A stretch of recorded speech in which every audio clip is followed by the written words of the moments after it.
Let's go through several ways to book appointments using LinkedIn. Using LinkedIn as a tool to book appointments should be one of your goals. We'll go through some basic action steps that you can follow to book appointments. There's 3 simple steps that we're going to go through. Message 1, the first thing you need to consider is to start every connection message with a personal message. Please start every connection message you send and make it personable. Okay, the strategy here is to simply get someone comfortable enough to accept you in their network, and that means no sales on that first message. That will just put off anybody you're trying to send that message to. So personalizing your messages instantly separates you from the rest of the other LinkedIn users. A golden rule when inviting people on LinkedIn: never send a generic message that LinkedIn provides which reads, "I'd like to add you to my professional network on LinkedIn." Never use that message. It's too generic, it's too impersonal, it doesn't work. People are immune to it now. It's like ad blindness. Okay, always take the time to send a personal message. Keep it short and state clearly the reason for your invitation. Message 2, send a follow-up message. This is where you become the pro and you leave the amateurs behind. Most people do not send a follow-up message. They completely disregard that with LinkedIn.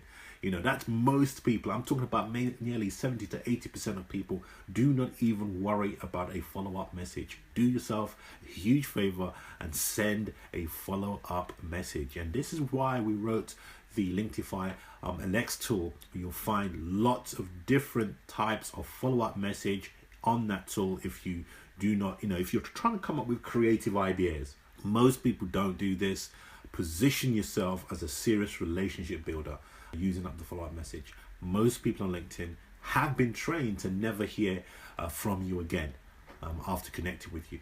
You'll catch them off guard if you do send them up a follow-up message. Believe it or not, you could ask a few questions that can, get sales opportunities started for later on. But always keep the message short initially. The first follow-up message surprises your prospects, and the next one is completely unforeseen because that's not what they're used to. This is where you can state your case to set up a meeting. Put yourself in a position of a decision maker, for example. Decision makers don't have the time to read anything that resembles a book, so always try to keep your message initially short.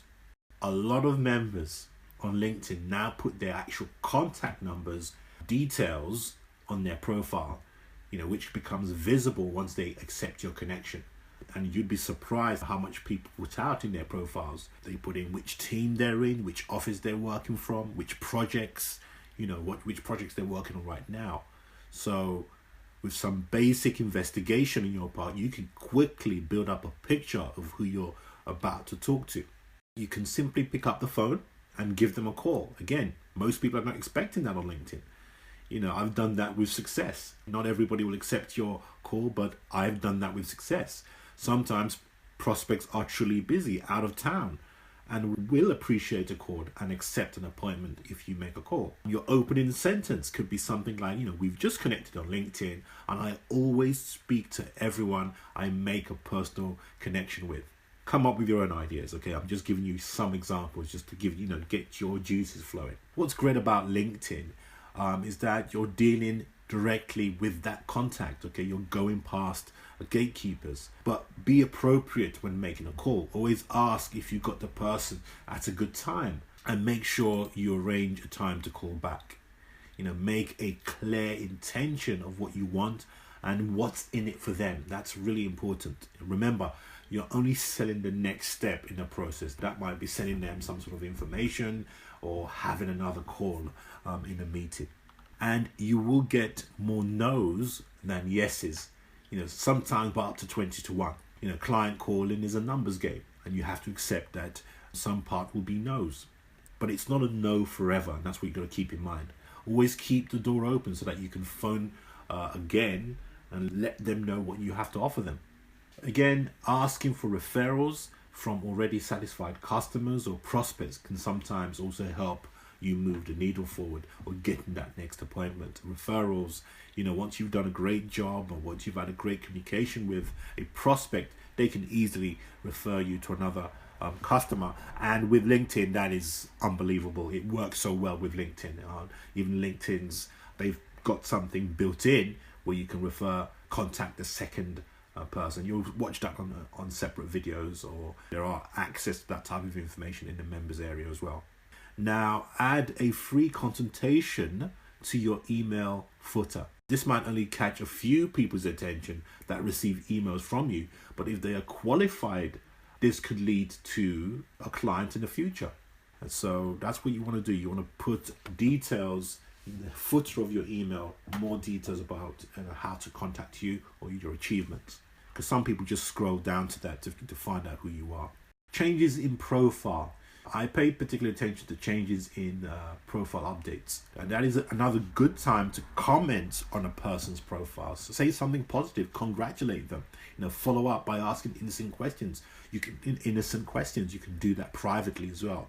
That really works, by the way, if you want to be top of mind. And this is what this is about. Top of mind. You want to be the authority. You want to be the person that is engaging.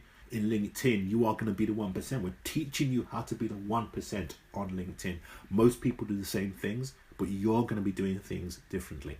I mentioned the gatekeepers before. Now, we did talk about InMail in a separate video when it comes to making bookings. The InMail is fantastic for going past gatekeepers. In reality, senior decision makers are a tough group to find. It's not surprising when you think of it. They get many calls and emails every single day. So to protect their time, they have to have gatekeepers to prevent unwanted approaches from getting through. While you can try everything you can think of to get through, sometimes, they're well guarded. And so it's very difficult. That's where LinkedIn's email comes in. LinkedIn email is an internal email system that allows you to send an email to any LinkedIn user, without requiring an introduction or without being connected to them.